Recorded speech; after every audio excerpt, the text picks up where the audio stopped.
Kebudayaan pesisir merupakan kebudayaan yang terdapat di kota-kota pantai utara Jawa, termasuk di antaranya Kota Kudus yang masyarakatnya memiliki karakter egaliter, terbuka, dan lugas. Hal ini berkaitan dengan pengaruh lingkungan sosial, agama, dan mata pencahariannya. Sejarah Kota Kudus banyak dikaitkan dengan sejarah perkembangan agama Islam di Tanah Jawa. Ja'far Shodiq, yang kemudian dikenal dengan gelar Sunan Kudus, diperintahkan oleh penguasa Demak untuk menyiarkan agama Islam di Kudus dan kemudian berkembang menjadi pusat kegiatan agama Islam. Secara sosiologis, Kota Kudus terbagi menjadi dua wilayah, yaitu Kudus Kulon dan Kudus Wetan yang dipisahkan oleh Sungai Gelis. Masyarakat Kudus Kulon dikenal akan religiusitasnya dan di sisi lain dikenal sebagai pedagang yang gigih, pekerja keras, dan terampil. Di antara mereka dikenal ungkapan jigang yang berarti ngaji atau membaca Al-Quran dan dagang. Hal ini untuk menjelaskan bahwa segala aktivitas manusia harus seimbang agar tercapai kebahagiaan dunia dan akhirat. Orang Kudus itu, kalau saya dengar dari luar, orang Kudus itu sangat simpel berpikirnya. Kerja, mengkaji ilmu Al-Quran, ilmu agama, dan berdagang. Jadi simpel aja mereka, pola hidupnya simpel banget. Makanya ada istilah Gus Jigang. Itu kan ngaji dan dagang itu diutamakan. Bagus perilakunya, bagus sifatnya, suka ngaji, mengkaji ilmu-ilmu agama, kemudian berdagang. Utamanya itu. Kalau rumah adat itu sendiri kita maknai, apa ya makna rumah adat kan begitu. Rumah adat bisa kita maknai sebagai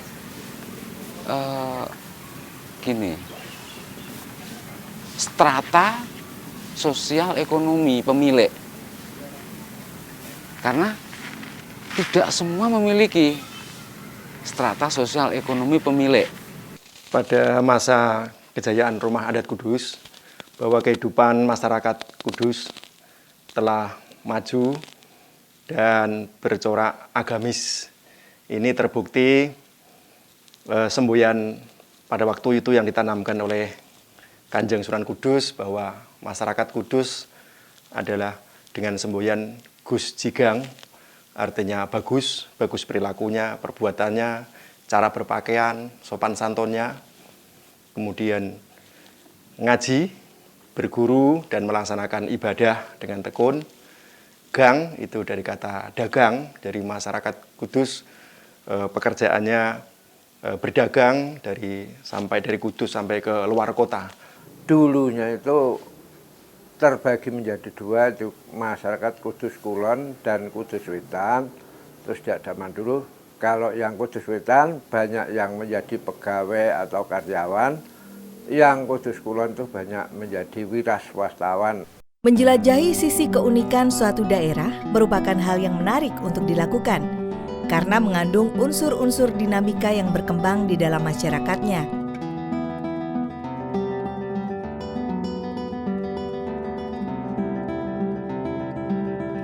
Rumah atau dalam bahasa Jawa omah tidak sekedar sebagai tempat omah-omah atau berumah tangga dan berlindung dari panas dan dingin. Tetapi rumah merupakan suatu konsep orang Jawa dalam mengaktualisasikan diri baik secara pribadi maupun sosial sehingga mencerminkan konsep budaya berhuni. Eksistensi Rumah Adat Kudus merupakan salah satu representasi media pertarungan simbolik dalam proses negosiasi atau dialog antar budaya yang terjadi pada zamannya. Setidaknya unsur budaya Jawa, Gujarat, Persia, Cina, dan kolonial tercermin dalam berbagai ornamen Rumah Adat Kudus dengan berbagai latar simbolik. Hal lain antara lain tercermin melalui sulur-suluran, mahkota, bejana, dan sejumlah relief binatang dalam bentuk seni ukir yang indah dan menakjubkan. Ukiran ada ukiran daun pisang, bukan berarti penuh daun pisang, namun teksturnya juga masuk ke sana, daun pisang. Sebetulnya arti yang terkandung di sana itu pendahulu kita mengharapkan, oke, monggo manusia itu hiduplah manusia dan bergunalah seperti daun pisang. Daun pisang bukan daun sama saja, daunnya, pohon pisangnya. Kalau dilambangkan pohon pisang terlalu daun pisangnya yang di atas. Jadilah seperti pohon pisang. Pohon pisang itu seperti apa ya?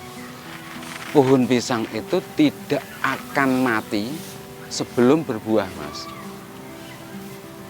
Coba kita, kalau sedikit agak ragu-ragu, kita coba, ada pohon pisang sudah hidup ya, ada daunnya, kita potong setengah. Nanti daunnya muncul kembali, dia akan hidup. Dia akan berbuah, setelah berbuah pasti mati. Pasti mati. Kita manusia harus punya adab, punya tatanan, punya cara bagaimana mensikapi hidup dan bagaimana berkomunikasi dengan sesama. Lalu di sana juga ada yang namanya ukiran bunga telasih. Bunga telasih itu apa? Bunga telasih kalau kita potong-potong, telah itu jeda, asih itu kasih sayang. Tidak ada jedanya kasih sayang, sehingga kita harus tetap mengasihi dan menyayangi terus. Paling sedikit di lingkup keluarga. Diharapkan dengan tidak adanya perselisihan di dalam keluarga.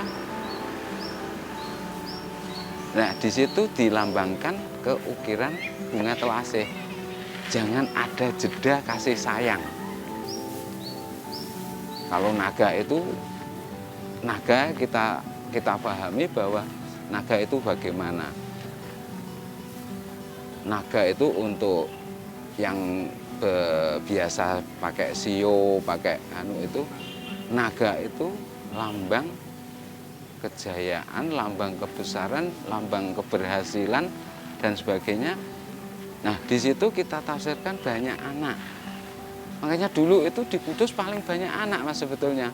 Karena punya prinsip di agama banyak anak, banyak rezeki. Tapi kalau sekarang kita pakai prinsip banyak rezeki, wah ya kacau. Rumah adat Kudus itu sebagian besar itu memiliki ornamen, ukiran yang sangat khas.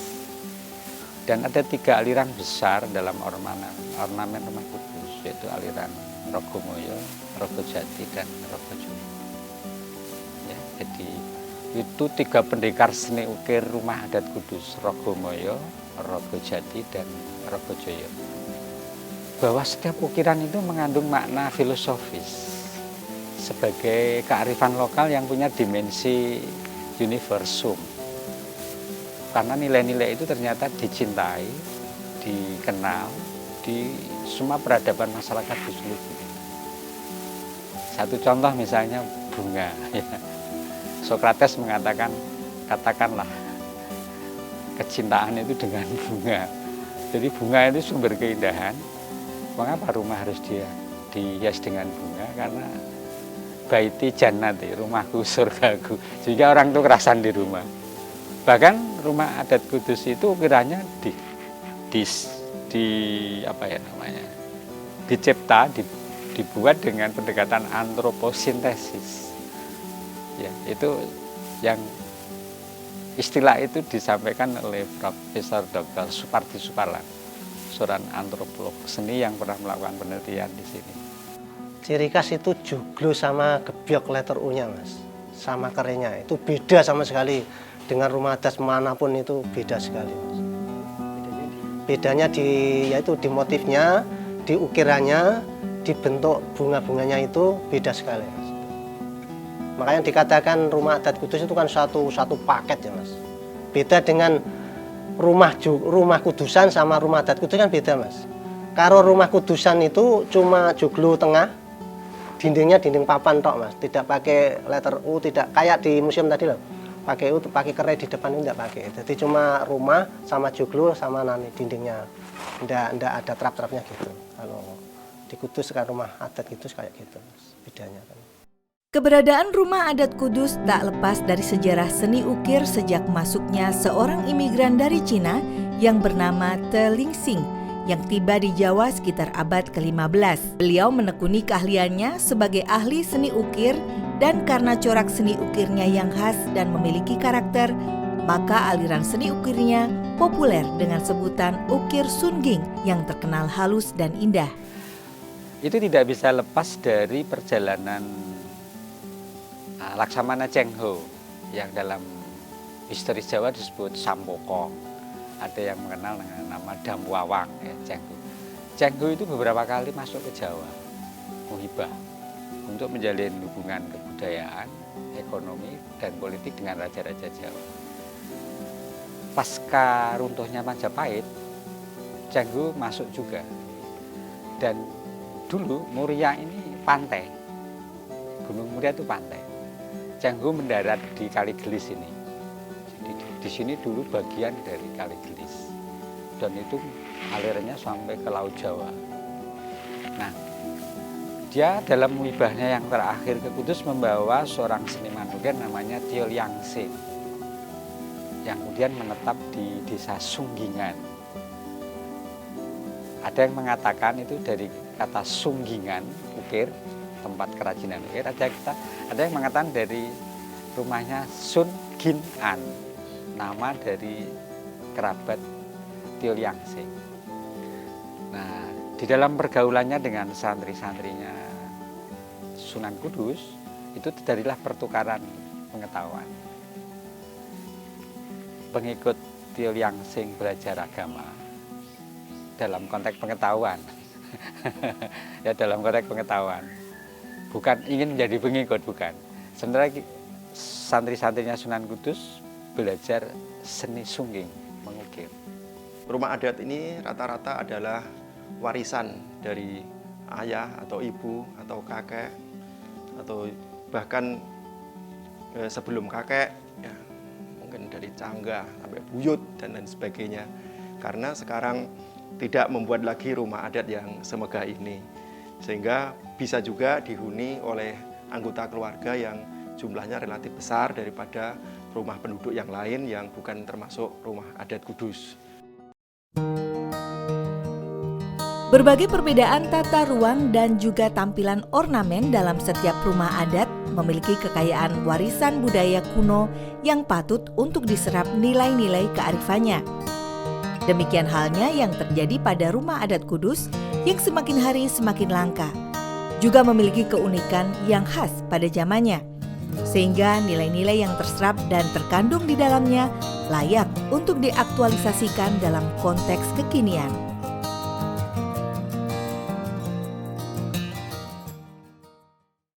Rumah adat Kudus atau biasa disebut Joglo Pencu merupakan warisan budaya tradisional dari Kudus yang dalam sejarahnya tak lepas dari ekspresi kesadaran pemiliknya dalam mengaktualisasi gagasan, cara pandang, serta jalan hidup atau way of life masyarakat Kudus, terutama Kudus Kulon atau Kudus Barat. Tentang rumah adat itu biasanya tergantung dari kekayaan orang-orang zaman dahulu. Kalau di Kudus Kulon itu jelas banyak yang baik karena kebanyakan orang Kudus Kulon dulu kan wira swastawan. Jadi banyak tuan-tuan tanah yang ada di Kudus Kulon. Karena peninggalan-peninggalan juga banyak. Jadi untuk itunya lebih bagus daripada yang di Kudus Wetan. Namun kecuali itu juga dari Kudus Kulon itu biasanya yang rumah adat itu dalamnya itu ada itu gebyoknya, namun yang di lain tempat ada pakai tembok. Itu tergantung dari tadi kekayaan orang tua masing-masing. Bahan pokok bangunan rumah adat 95% adalah kayu jati atau Tectona grandis, pilihan yang berkualitas tinggi. Konstruksinya dibuat completely knockdown atau bongkar pasang, sehingga mudah dibongkar, pasang, dan memungkinkan ornamen dari tiap bagian bisa dikerjakan secara rinci dan penuh kerumitan, serta kemungkinan untuk relokasi juga relatif mudah. Begini ya, itu kelihatannya sangat dipengaruhi oleh budaya Cina. Cina ya, Cina. Cina itu kan mengenal filosofi tentang api, filosofi tentang besi, filosofi tentang air, angin, dan kayu. Kalau rumah itu mau adem, tentrem, itu jauhkan besi katanya. Maka muncullah bangunan knockdown, ya, knockdown, pakai pantai-pantai. Jadi itu filosofi dasar. Jadi kita tidak bisa lepas dari kepercayaan dari Cina. Cuma masalahnya tukang dari Jawa waktu itu mengerti gitu atau enggak, saya nggak tahu ya, karena belum diteliti. Tapi yang kedua itu ternyata dengan knockdown itu rumah itu tahan gempa. Tapi itu baru diketahui kemudian. Jadi rumah yang tahan gempa itu rumah yang knockdown. Jadi dia bisa lentur gitu. Karena ada rongga-rongga yang ketika itu goyang itu dia bisa membuat keseimbangan. Jepang knockdown.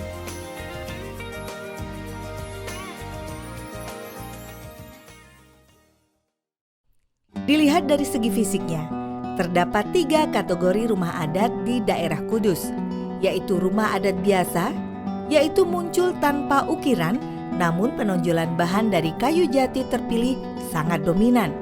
Kedua, rumah adat berukir.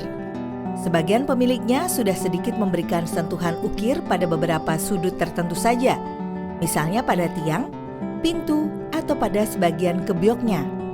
Ketiga, rumah adat berukir sempurna, yang penuh dengan ornamen ukiran hampir di setiap bagian rumah. Bahkan, kualitas ukirannya beberapa tingkat lebih sempurna sampai 3 dimensi.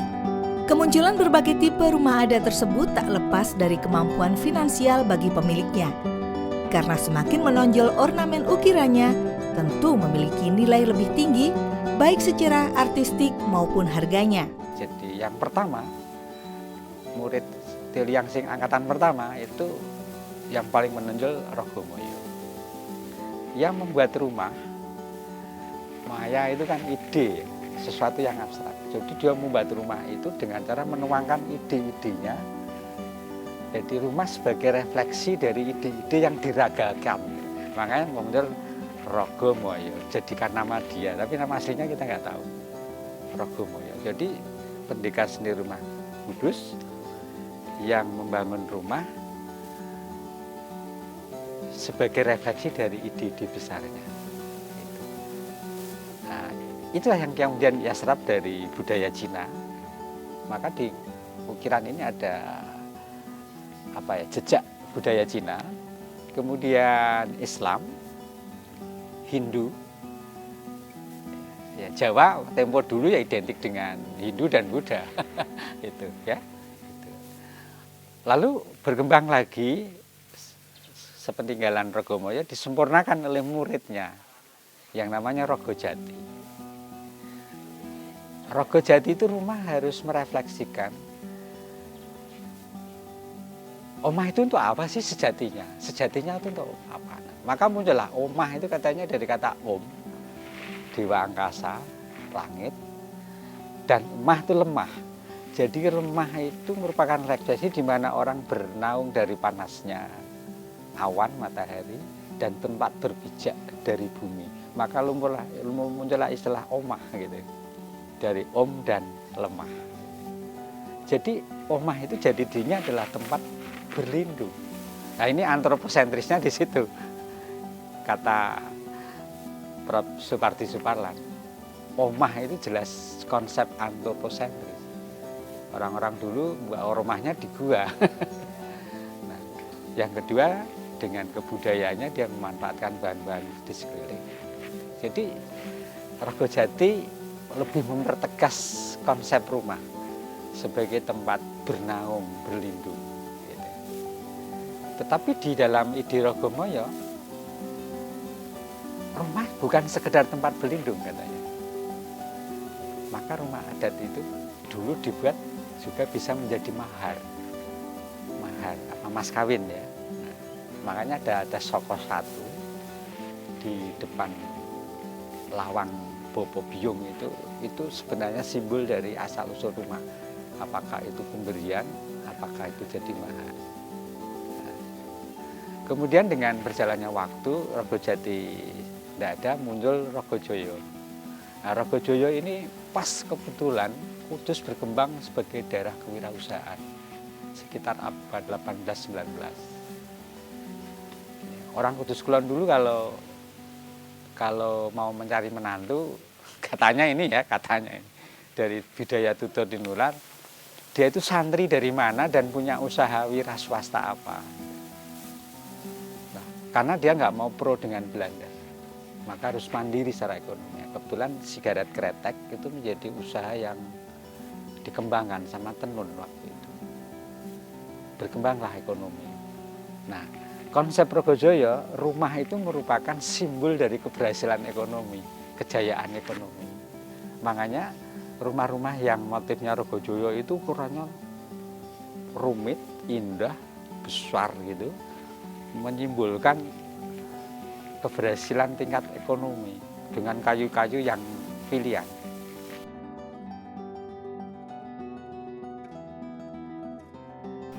Ya, filosofinya rumah adat Kudus itu adalah orang yang penuh dengan keikhlasan menghadapi kehidupan. Jadi nenek moyang mengajarkan tentang keikhlasan dalam menghadapi kehidupan. Contohnya semua ornamen, bangunan, tata letak, dan lain-lain sudah diatur sedemikian rupa. Tatanan-tatanan itu sudah diwariskan kepada penerus-penerusnya sedemikian rupa. Artinya saya kasih contoh aja, terap-terapan lantai mulai dari depan itu sampai masuk ke gedongan itu ada 5. Artinya menggambarkan bahwa orang Kudus itu paham dengan rukun Islam. Kemudian di sebelah ini ada Soko Geder, Soko Tunggal, itu juga mengagungkan tentang keesaan ilahi. Kemudian ini ada di atas saya ini ada mahkota, dioram anak mahkota ini mengharapkan bahwa orang yang menempati rumah adat Kudus ini memiliki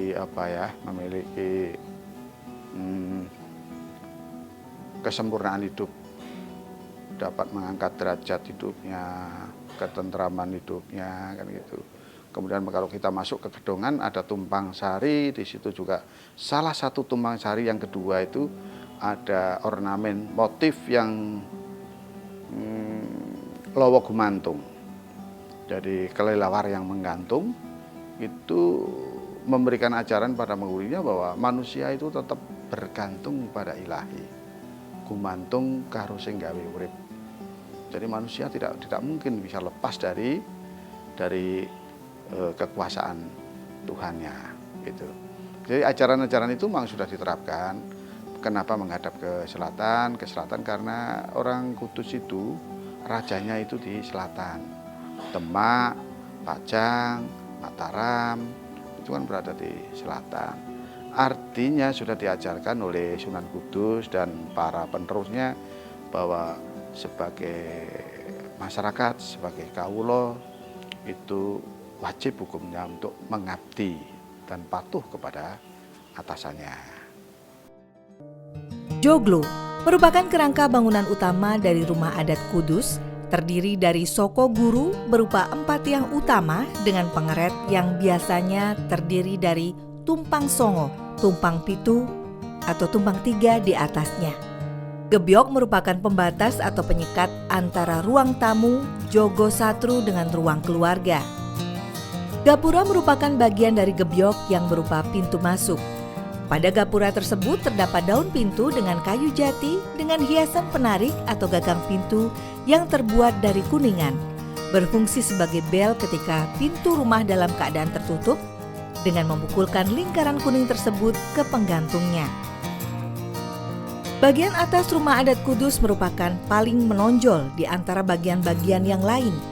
Bahkan pada bagian atas inilah yang memberikan karakter khas bentuk rumah adat Kudus yang disebut dengan joglo pencu yang tampak berpenampilan tegas, perkasa, dan anggun.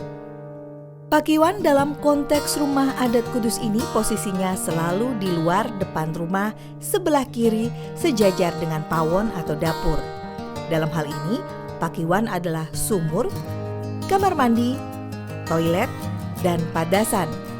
Di depan joglo pencu dan sekitarnya, biasa ditanami pepohonan yang semuanya memiliki maksud tertentu, karena masing-masing tanaman tersebut merupakan perlambang bagi manusia agar selalu ingat pada orientasi dan visi hidupnya.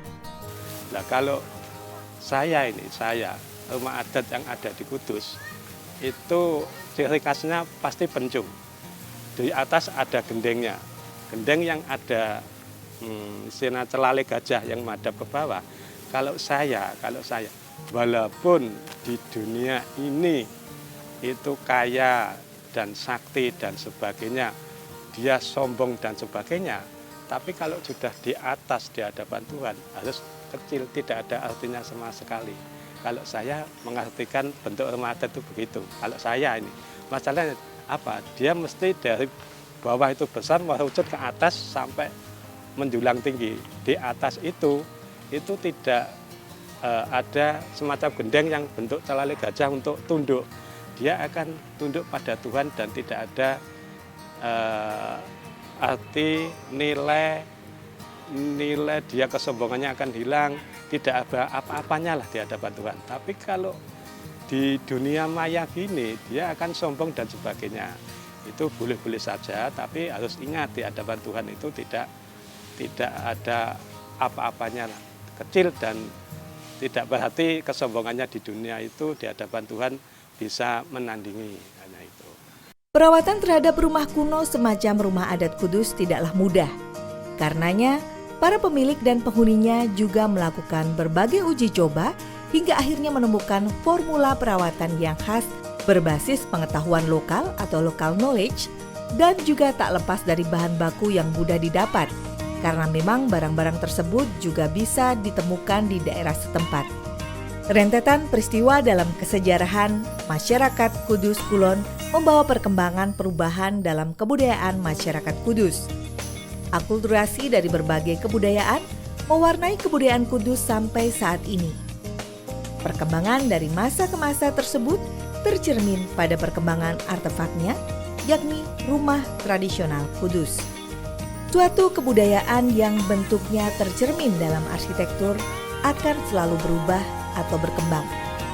Selama nilai-nilai yang dipatuhi masih dianggap berguna serta cocok dalam menghadapi tantangan kehidupan, maka nilai-nilai tersebut masih akan lestari atau lentur berubah dengan tetap mempertahankan karakteristik intinya.